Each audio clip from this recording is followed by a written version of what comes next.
Hi friends, మనం ఈరోజు వచ్చేసి 21వ తారీఖు ఆగస్టు 2020కి సంబంధించిన కరెంట్ అఫైర్స్ గురించి వీడియోలో క్లారిటీగా డిస్కస్ చేద్దాం. సో ఒకటి ఫ్రెండ్స్, మనకి నిన్న స్వచ్ఛ సర్వేక్షణకి సంబంధించి 2020కి సంబంధించి ర్యాంకింగ్స్ని రిలీజ్ చేశారు. అయితే ఆ ర్యాంకింగ్స్ సంబంధించి నేను ఏపీ గురించి మాత్రమే ఈరోజు ఒక పేపర్ అనాలిసిస్లో ప్రస్తావించాను. సరే, మీ అందరి కోసం నేను ఎవరైతే మన టెలిగ్రామ్ ఛానల్స్లో జాయిన్ అయ్యి ఉన్నారో వాళ్ళందరికీ ఈడియు టెక్ గురు అనే ఒక లింక్ అయితే మీకు కింద డిస్క్రిప్షన్లో ప్రొవైడ్ చేయబడుతుంది. లేదా మీరు టెలిగ్రామ్ ఉంటే మీకు టెలిగ్రామ్లో మీరు సెర్చ్ బటన్లోకి వెళ్ళి ఈడియు టెక్ గురు అని మీరు సెర్చ్ చేస్తే మన ఛానల్ వస్తుంది. మన ఛానల్లో జాయిన్ అయ్యి లేదా కింద లింక్ ఇస్తాను, అక్కడ జాయిన్ అయ్యి అందులో నేను మొత్తము ఒక 4 వెబ్సైట్స్ అయితే మీకు షేర్ చేస్తాను. ఆ వెబ్సైట్స్లో మొత్తము ఏ రాష్ట్రంలో ఏ నగరానికి ఎన్నో ర్యాంకు ఎన్నో పాయింట్స్ ఇచ్చారనేది అక్కడ మీరు తెలుసుకోవచ్చు. ఓకేనా? మిస్ కాకండి, చాలా ఇంపార్టెంట్ ఆ ర్యాంకింగ్స్ అనేవి. ఇక్కడ నేను కానీ పెడితే ఖచ్చితంగా 25 మినిట్స్ దాటిపోతుంది అనేసి ఒక ఉద్దేశంతో నేనైతే కరెంట్ అఫైర్స్లో పెట్టలేదు. ప్రతి ఒక్కరికి కూడా అర్థమయ్యేలా ఇంగ్లీష్లో మీకు క్లారిటీగా విత్ ర్యాంకింగ్స్తో ఉంటుంది. ఎవరికైనా తెలుసుకోవాలి అనుకుంటే చాలా ఇంపార్టెంట్, నేను డిస్క్రిప్షన్లో ఉన్న టెలిగ్రామ్ గ్రూప్స్లో జాయిన్ అయితే మీకు ఎగ్జాక్ట్గా ఈ వీడియో అప్లోడ్ అయిన 30 మినిట్స్లో ఆ లింక్స్ అయితే మీకు ప్రొవైడ్ చేస్తాను. అక్కడ క్లిక్ చేసి ఆ యొక్క తెలుసుకోవచ్చు. ఒకవేళ ఇప్పుడు కాకపోయినా ఫ్యూచర్లో సరే ఆ లింక్స్ ద్వారా మీరు ఆ ర్యాంకింగ్స్ని గుర్తుపెట్టుకోవడానికి బాగుంటుంది. ఓకేనా? సేవ్ చేసుకోవచ్చు. ఓకేనా? మిస్ అవ్వకండి. అండ్ సరే, నేనైతే నిన్నటి కరెంట్ అఫైర్స్లో క్వశ్చన్ అడిగాను. యారో 2 అనే ఒక బాలిస్టిక్ క్షిపణి ఇంటర్సెప్టార్ని ఏ దేశం పరీక్షించిందని. ఆన్సర్ వచ్చేసి ఇజ్రాయిల్. అండ్ ఈరోజు యొక్క క్వశ్చన్ ఏంటి అంటే, ఒరునోడోయి అనే పథకాన్ని ఏ రాష్ట్ర ప్రభుత్వం ప్రారంభించింది? ఈ యొక్క పథకం అనేది ప్రత్యేకంగా 50,000 రూపాయలు ఆర్థిక సాయం చేయడం కోసం ఆ రాష్ట్రంలో ఉండే పీపుల్కి నెల ఎంత మొత్తం అని వాళ్ళకి సహాయం చేయడం కోసము ఈ యొక్క ఒరునోడోయి అనే పథకాన్ని స్టార్ట్ చేసిన రాష్ట్రం ఏది? ఓకేనా? మీ ఆన్సర్ ఏంటో కామెంట్ సెక్షన్లో కామెంట్ చేయండి. ఇది రీసెంట్ మన కరెంట్ అఫైర్స్లో క్వశ్చనే. నేను ఆల్రెడీ ఈ క్వశ్చన్ కూడా మన కరెంట్ అఫైర్స్లో చేశా. అండ్ ఈరోజు ఒక ఫస్ట్ క్వశ్చన్ ఏంటంటే, ఉగ్రవాద బాధితుల అంతర్జాతీయ దినోత్సవం ఎప్పుడు జరుపుకుంటారు అంటే ఆగస్టు 21 అండి, అంటే ఈ రోజునే. ఓకేనా? ఐక్యరాజ్య సమితి ప్రతి సంవత్సరం కూడా ఆగస్టు 21వ తేదీన అంతర్జాతీయ స్మారక దినోత్సవం మరియు ఉగ్రవాద బాధితులకు నివాళులు జరుపుకుంటుంది. స్మారక అంటే గుర్తు చేసుకోవడం అనమాట. అంటే ఉగ్రవాద బాధితులు అంటే ఉగ్రవాద చర్యల వల్ల ఎవరైతే చనిపోయిన వాళ్ళు ఉన్నారో వాళ్ళ కుటుంబీకులు, వాళ్ళ బాధితులు అంటాం కదా. అలాంటి బాధితుల గురించి లేదా చనిపోయిన వాళ్ళ గురించి నివాళులు అర్పించడం కోసం, అందులో బాధితులైన ఉగ్రవాద దాడుల్లో బాధితులుగా అంటే చనిపోయిన వాళ్ళు, నష్టపోయిన వాళ్ళని గుర్తించుకోవడం కోసం ఈ డేని సెలబ్రేట్ చేస్తారు. ఉగ్రవాద బాధితులకు మద్దతు ఇవ్వడం మరియు వారి హక్కులను సమర్థించడం యొక్క ప్రాథమిక బాధ్యత సభ్య దేశాలపై ఉంటుందని తెలియజేయడం ఈరోజు యొక్క లక్ష్యము. సింపుల్గా ఏమీ లేదండి. ఇప్పుడేం కాదు, అంటే కొన్ని రోజులుగా అంటే వాళ్ళు ప్రపంచ దేశాలను గుప్పిట్లో పెట్టుకోవాలనే ఉద్దేశంతో వాళ్ళు చేస్తున్న దృష్ట చర్యలకు బలైన కొంతమందిని గుర్తు చేసుకోండి ఈరోజు యొక్క లక్ష్యము. బాధితుల కోసం ఐక్యరాజ్య సమితి secretary general mister Antonio Guterres భాగస్వామ్యంతో నాట్ ఫర్గెటెన్ టెర్రరిజం బాధితుల జ్ఞాపకార్థాల కథలు అనే ఒక ఆన్లైన్ ఉన్నత స్థాయి కార్యక్రమం అయితే జరపడం జరుగుతుంది. ఓకేనా? నాట్ ఫర్గెటెన్ టెర్రరిజం బాధితుల జ్ఞాపకాల కథలు అనే పోర్టల్ ఒక ఆన్లైన్ ఉన్నత స్థాయి కార్యక్రమాన్ని జరిపించారు ఈరోజు. నెక్స్ట్ సెకండ్ వన్ అండి, ప్రపంచ సీనియర్ సిటిజన్ డే ఎప్పుడు జరుపుకుంటారంటే ఆగస్టు 21, అంటే ఈ రోజునే. ప్రపంచ సీనియర్ సిటిజన్స్ డే ప్రతి సంవత్సరం ఆగస్టు 21 జరుపుకుంటారు. వృద్ధులు ఎదుర్కొంటున్న సమస్యలపై అవగాహన పెంచడం ఈరోజు యొక్క లక్ష్యము. అండ్ వాళ్ళ యొక్క ప్రాముఖ్యతను తెలియజేయడం కూడా లక్ష్యమే. అండ్ ఇది సమాజానికి వృద్ధుల సహకారాన్ని గుర్తించి అంగీకరిస్తుంది. ఈ రోజున ఐక్యరాజ్య సమితి సర్వసభ్య సమావేశం 1990 డిసెంబర్ 14న ప్రకటించగా మొదటి వేడుక అక్టోబర్ 1, 1991 గుర్తించడం జరిగింది. ప్రపంచ సీనియర్ పౌర దినోత్సవాన్ని యునైటెడ్ స్టేట్స్ ఆఫ్ అమెరికా మాజీ అధ్యక్షుడు రొనాల్డ్ రీగన్ ఫస్ట్ స్టార్ట్ చేశారు. అతను స్టార్ట్ చేసిన తర్వాత ఇదే రోజున స్టార్ట్ చేశారు. అతను స్టార్ట్ చేసిన తర్వాత ఐక్యరాజ్య సమితి స్టార్ట్ చేసింది.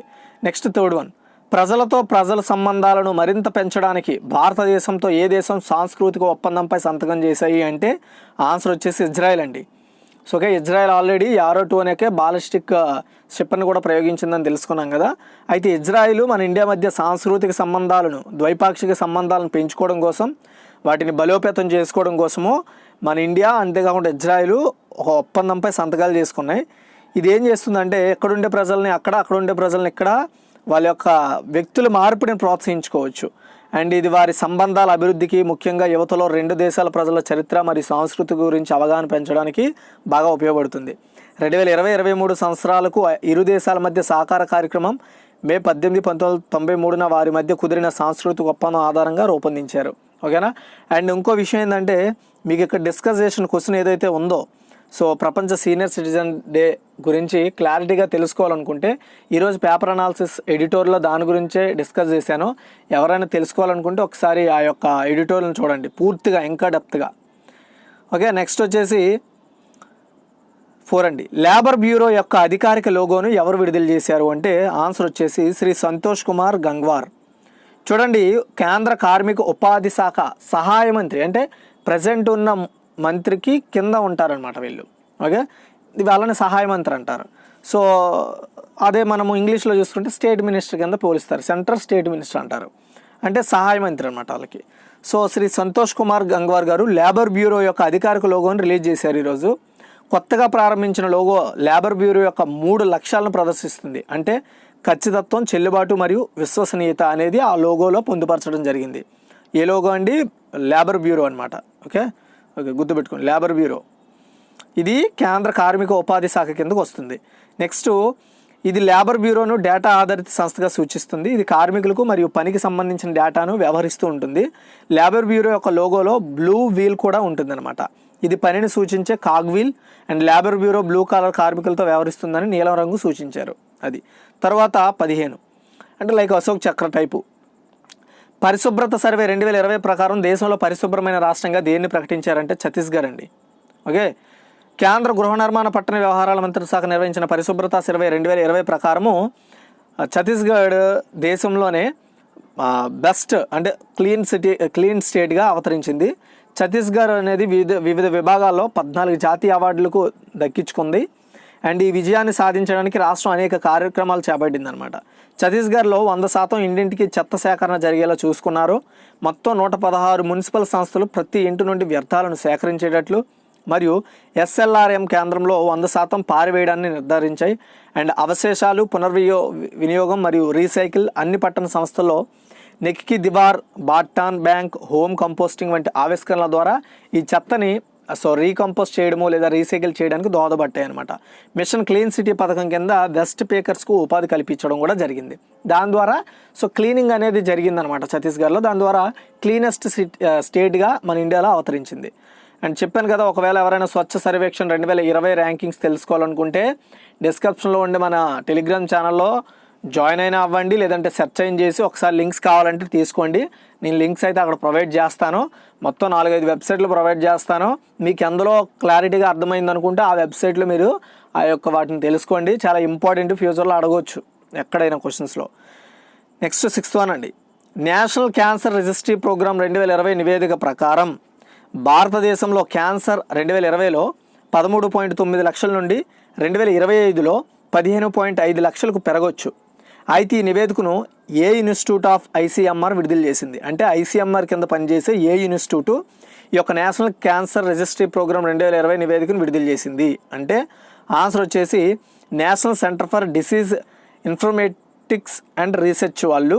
ఇది ఐసీఎంఆర్ కింద పనిచేస్తుంది. సో ఈ సంస్థ వాళ్ళు ఈ యొక్క national centre for disease informatics and research వాళ్ళు Bengaluru national cancer registry programme 2020 యొక్క కొత్త నివేదికను విడుదల చేయడం జరిగింది. ఓకే. అండ్ ఈ యొక్క ఎన్సిడిఐఆర్ ఎక్కడ ఉంది? బెంగళూరులో ఉంది. వీళ్ళు నేషనల్ క్యాన్సర్ రిజిస్ట్రీ ప్రోగ్రామ్ 2020 యొక్క కొత్త నివేదికను విడుదల చేశారు. భారతదేశంలో క్యాన్సర్ 2020లో 25% పెరుగుతుంది మరియు 2020లోనే 13,92,179 కేసుల నుండి 12% పెరగవచ్చు. అండ్ 2025లో 15,69,793 కేసులు పెరుగుతాయని వీళ్ళు చెప్పడం జరిగింది. ఇందులో ఎక్కువగా పొగాకు ద్వారా వచ్చే క్యాన్సర్లు 27% ఉన్నాయని చెప్పడం జరిగింది. నెక్స్ట్ 7 అండి. నేషనల్ రిక్రూట్మెంట్ ఏజెన్సీ, దీన్ని ఎన్ఆర్ఏ అంటారు, ఇటీవల ఏర్పాటు చేసే ప్రతిపాదనను కేంద్ర మంత్రివర్గం ఆమోదం తెలిపింది. ఆల్రెడీ నేను దీని గురించి చెప్పాను. అయితే ఈ యొక్క నేషనల్ రిక్రూట్మెంట్ ఏజెన్సీ అనేది ఏ చట్టం కింద నమోదు చేయబడింది అనేసి క్వశ్చన్ అనమాట. ఆన్సర్ వచ్చేసి సొసైటీల రిజిస్ట్రేషన్ చట్టం 1860ని బేస్ చేసుకొని ఈ యొక్క నేషనల్ రిక్రూట్మెంట్ ఏజెన్సీని ఏర్పాటు చేస్తున్నారు. ఓకే, ఆల్రెడీ దీని గురించి నేను వీడియో చేద్దామని అనుకునేటప్పటికీ మొత్తానికి మొన్న అయితే వీడియోస్ అయితే అప్లోడ్ కాలేదు. మొన్న గూగుల్ మొత్తం సర్వర్ డౌన్లో ఉండడం వల్ల అవ్వలేదు. సో అది మెయిన్ ప్రాబ్లం. అయితే గెజెట్ కాని పోస్టులకు గ్రూప్ బి మరియు గ్రూప్ సి సాధారణ అర్హత పరీక్ష సిఐటి నిర్వహించే జాతీయ నియామక సంస్థ దీన్ని ఏర్పాటు చేసే ప్రతిపాదనను కేంద్ర మంత్రివర్గం ఆమోదం తెలిపింది. Staff selection commission, railway recruitment బోర్డులు మరియు institute of banking services personal అంటే ఐబీపీఎస్ అండ్ సిఐటి అర్హత సాధించిన అభ్యర్థులు ఉన్నత స్థాయి పరీక్షల కోసం ఏదైనా రిక్రూట్మెంట్ ఏజెన్సీలకు దరఖాస్తు చేసుకోవచ్చు. అందువల్ల షార్ట్ లిస్ట్ అభ్యర్థులకు సిఐటి మొదటి స్థాయి పరీక్ష ప్రిలిమినరీ అయితే అవుతుంది. ఇది సంవత్సరానికి 2 సార్లు 3 సార్లు స్కోర్ ప్రామాణికతో జరుగుతుంది.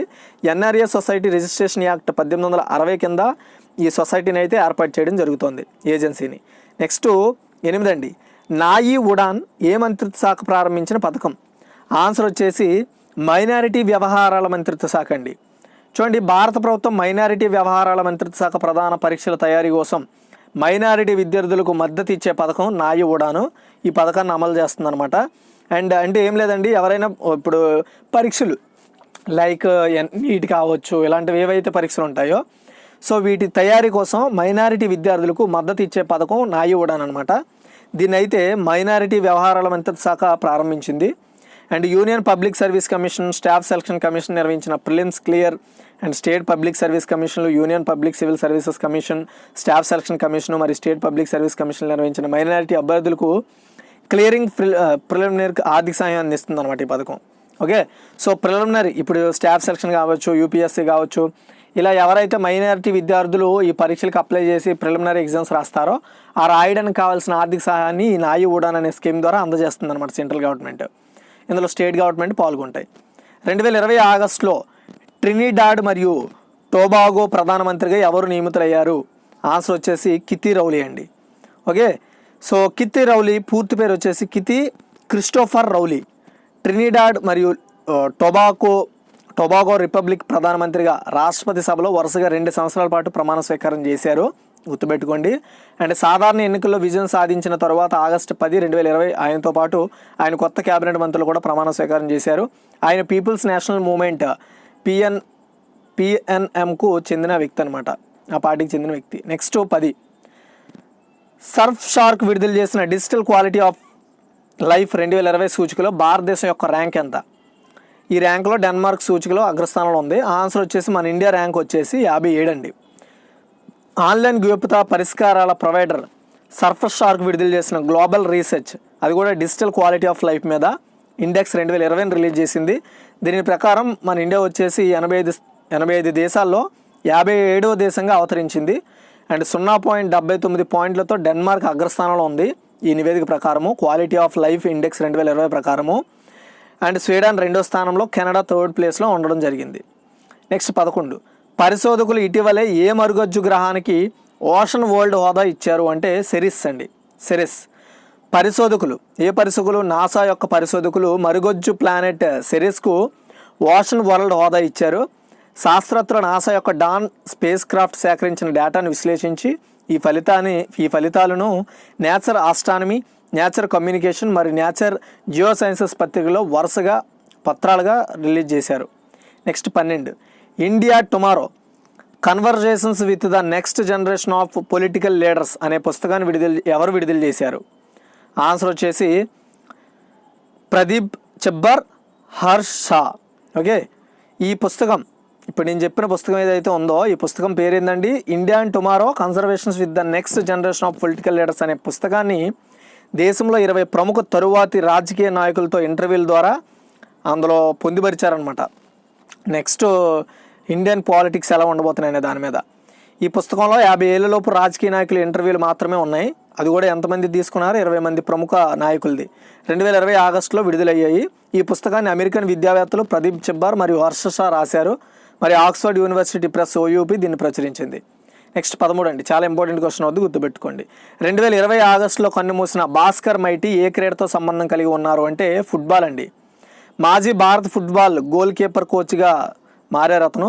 అయితే నవీ ముంబైలో ఒక ఆసుపత్రిలో భారీ స్ట్రోక్ కారణంగా భాస్కర్ మైటీ 67 సంవత్సరాల వయసులో చనిపోయారు. నెక్స్ట్ 14, ఇటీవల కన్నుమూసిన గోపాలస్వామి కస్తూరి రంగన్ ఏ క్రీడకు సంబంధించిన వారు అంటే క్రికెట్ అండి. మాజీ క్రికెటర్ అండ్ అడ్మినిస్ట్రేటర్ మరియు పిచ్ క్వారిటర్ గోపాలస్వామి అయ్యంగార్ కస్తూరి రంగన్ గారు బెంగళూరులో తన నివాసంలో గుండెపోటుతో 85 సంవత్సరాల వయసులో చనిపోయారు. అతను 1930 అక్టోబర్ 12న తమిళనాడులో చెన్నైలో జన్మించారు. నెక్స్ట్ 15 అండి. మైక్రోసాఫ్ట్ రీసెర్చ్ ల్యాబ్ హిందీ మరియు ఏ భాష మధ్య అనువదించే ఇంటరాక్టివ్ న్యూరల్ మిషన్ ట్రాన్స్లేషన్, దీన్ని INMT అంటారు. ఈ అనువర్తనాన్ని అంటే ఒక అప్లికేషన్ అభివృద్ధి చేసింది అంటే గోండి అనే ఒక లాంగ్వేజ్ని.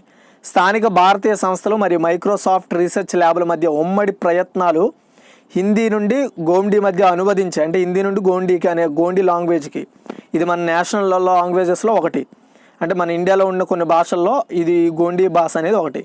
అయితే హిందీ నుండి గోండికి అనువదించే ఒక ఇంటరాక్టివ్ న్యూరల్ మిషన్ ట్రాన్స్లేషన్ను అనువర్తనాన్ని డెవలప్ చేయడం జరిగింది, గుర్తుపెట్టుకోండి. నెక్స్ట్ 16. భారతదేశంలో పరిశుభ్రమైన నగరంగా స్వచ్ఛ సర్వేక్షణ్ 2020 ర్యాంకింగ్లో అగ్రస్థానంలో నిలిచిన నగరం ఇది. చెప్పాను కదా. సో ఈ ర్యాంకింగ్స్ ఎవరైనా తెలుసుకోవాలనుకుంటే ఈ వీడియో అప్లోడ్ అయిన ఒక 30 మినిట్స్ తర్వాత మన టెలిగ్రామ్ గ్రూప్స్లో 2 గ్రూపులు ఉన్నాయి డిస్క్రిప్షన్లో. ఏ గ్రూప్ కావాలంటే ఆ గ్రూప్, ఈడియూ టెక్ గురు గ్రూప్ ఒకటి, ఈడియూ టెక్ గురు క్విజ్ గ్రూప్ ఒకటి. ఈ 2 గ్రూపుల్లో మీరు జాయిన్ అవ్వచ్చు. ఈ 2 గ్రూపుల్లో కూడా నేను లింక్ షేర్ చేస్తాను. దాని ద్వారా మీరు ర్యాంకింగ్స్ను ఫుల్ ఫ్లెడ్జ్డ్గా గుర్తుపెట్టుకోవడానికి బాగుంటుంది అది. అయితే ఆన్సర్ వచ్చేసి ఇండోర్ అండి. ఇక స్వచ్ఛ సర్వేక్షణ్ 2020 ర్యాంకింగ్స్లో మన ఇండియాలో ఇండోర్ అనేది అగ్రస్థానంలో, శుభ్రంగా ఉండే నగరాల్లో అగ్రస్థానంలో నిలిచింది. ఓకే. సో స్వచ్ఛ సర్వేక్షణ్ 2020 కింద ఇండోర్ నగరమైన మధ్యప్రదేశ్లో ఉంది. ఇది భారతదేశంలో పరిశుభ్రమైన నగరంగా నిలిచింది.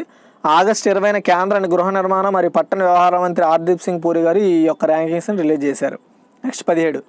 కొత్తగా ప్రారంభించిన NIPLకు చీఫ్ ఎగ్జిక్యూటివ్ ఆఫీసర్గా అంటే CEOగా ఎవరు నియమించబడ్డారు అంటే, సో ఇక్కడ మీకు ఈ ఏదైతే NIPL ఉందో ఇది నేషనల్కి సంబంధించి నేషనల్ ఇంటర్నేషనల్ పేమెంట్స్ లిమిటెడ్ అనమాట. ఇది నేషనల్ పేమెంట్స్ కార్పొరేషన్ లిమిటెడ్ కిందకు వస్తుంది.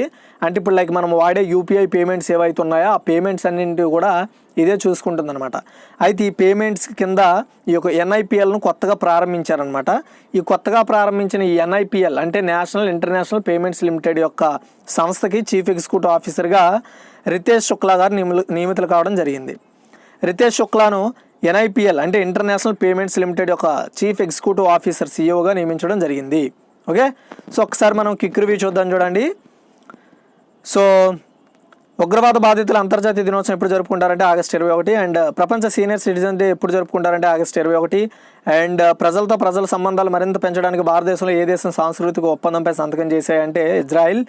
అండ్ లేబర్ బ్యూరో యొక్క అధికారిక లోగోని ఎవరు విడుదల చేశారంటే శ్రీ సంతోష్ కుమార్ గంగ్వార్. తర్వాత వచ్చేసి పరిశుభ్రత సర్వే 2020 ప్రకారం దేశంలో పరిశుభ్రమైన రాష్ట్రంగా దేన్ని ప్రకటించారంటే Chhattisgarh. And national cancer register programme 2020 నివేదిక ప్రకారం భారతదేశంలో క్యాన్సర్ 2020లో 13.9 లక్షల నుండి 2025లో 15.7 లక్షలకు పెరగవచ్చు. అయితే ఈ నివేదికను ఏ ఇన్స్టిట్యూట్ ఆఫ్ ICMR విడుదల చేసింది అంటే national centre for disease informatic and research వాళ్ళు. అండ్ నేషనల్ రిక్రూట్మెంట్ ఏజెన్సీను ఇటీవల ఏర్పాటు చేసే ప్రతిపాదన కేంద్ర మంత్రివర్గం ఆమోదం తెలిపింది. ఏ చట్టం కింద ఈ యొక్క NRAను నమోదు చేస్తున్నారు అంటే సొసైటీల రిజిస్ట్రేషన్ చట్టం 1860 కింద. అండ్ నాయి ఉడాన్ ఏ మంత్రిత్వ శాఖ ప్రారంభించిన పథకం అంటే మైనారిటీ వ్యవహారాల మంత్రిత్వ శాఖ. తర్వాత 2020 ఆగస్టులో ట్రినిడాడ్ మరియు టొబాగో ప్రధానమంత్రికి ఎవరు నియమితులయ్యారు అంటే కిత్ రౌలీ. తర్వాత వచ్చేసి సర్ఫ్ షార్క్ విడుదల చేసిన డిజిటల్ క్వాలిటీ ఆఫ్ లైన్ 2020 సూచికలో భారతదేశం యొక్క ర్యాంక్ ఎంత అంటే 57. తర్వాత వచ్చేసి పరిశోధకులు ఇటీవల ఏ మరుగుజ్జు గ్రహానికి ఓషన్ వరల్డ్ హోదా ఇచ్చారు అంటే Ceres. And Indian tomorrow conservation with the next generation of political leaders అనే పుస్తకాన్ని ఎవరు విడుదల చేశారు అంటే ఇద్దరండి, ఒకటి ప్రదీప్ జబ్బర్ అండ్ హర్ష షా. తర్వాత వచ్చేసి వీళ్ళిద్దరే రచించారు. అండ్ 2020 ఆగస్టులో కన్నుమూసిన భాస్కర్ మైటీ ఏ క్రీడతో సంబంధం కలిగిన వ్యక్తి అంటే ఫుట్బాల్. ఇటీవల కన్నుమూసిన గోపాలస్వామి కస్తూరి రంగన్ ఏ క్రీడకి సంబంధించిన వారు అంటే cricket. And Microsoft research lab Hindi మరియు ఏ భాష మధ్య అనువాదించే ఇంటరాక్టివ్ న్యూరల్ మిషన్ ట్రాన్స్లేషన్ను అనువర్తనాన్ని డెవలప్ చేసింది అంటే గొండి. అండ్ భారతదేశంలో పరిశుభ్రమైన నగరంగా స్వచ్ఛ సర్వేక్షణ్ 2020 ర్యాంకింగ్లో అగ్రస్థానంలో నిలిచిన నగరం ఏదంటే ఇండోర్, మధ్యప్రదేశ్లో ఉండి కొత్తగా ప్రారంభించిన NIPLకు చీఫ్ ఎగ్జిక్యూటివ్ ఆఫీసర్ CEOగా ఎవరు నియమించబడ్డారు అంటే రితేష్ శుక్లా. ఈ వీడియో నచ్చితే లైక్ చేయండి, షేర్ చేయండి. మరిన్ని అప్డేట్స్ కోసం మన ఛానల్ సబ్స్క్రైబ్ చేసుకోవడం మర్చిపోద్దు. Thanks for watching friends.